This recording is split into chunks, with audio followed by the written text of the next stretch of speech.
Tudo na minha vida eu decidi, cara. Eu decidi virar ator, eu decidi jogar futebol americano no Corinthians, eu decidi me tornar deputado federal. E aí minha vida é essa, eu vou para frente. Nunca chegou nada para mim. Nesse processo todo que eu tô te falando, eu sempre fui um cara que formado em natação, fiz mergulho, joguei polo aquático, fiz jiu-jitsu, judô. Eu em casa falei, meu irmão, eu vou fazer novela na Globo.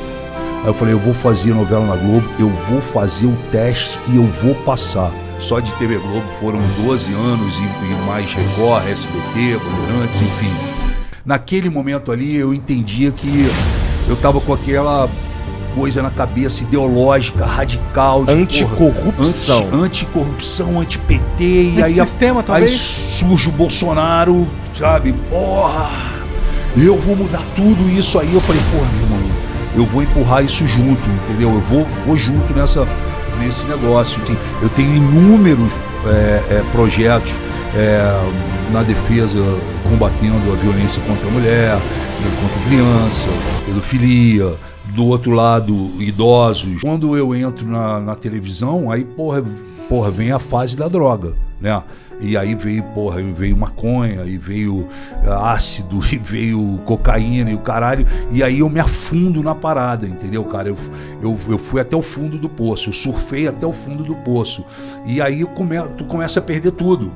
E aí, porra, a minha história com droga foi muito forte, né? Porque aí eu perco tudo na minha vida. Financeiramente falando? Financeiramente, materialmente, emocionalmente. Meu irmão, foi o caos total. Eu fiquei viciado. Aí, porra, eu chorei várias vezes, eu me ajoelhei, eu pirei, mas eu não pedi ajuda, sacou? Eu não pedi ajuda, mas eu falei, eu preciso sair dessa, meu irmão. E aí eu, encarei a vida de um jeito...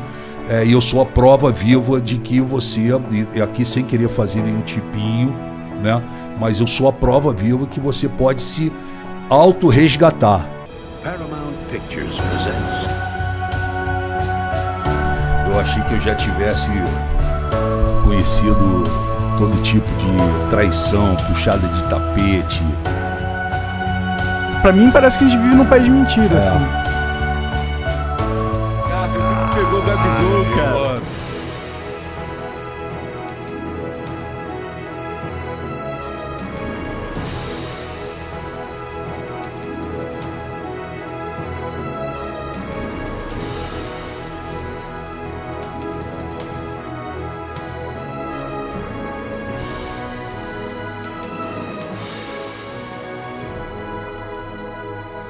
The world will never seem the same once you've seen it through the eyes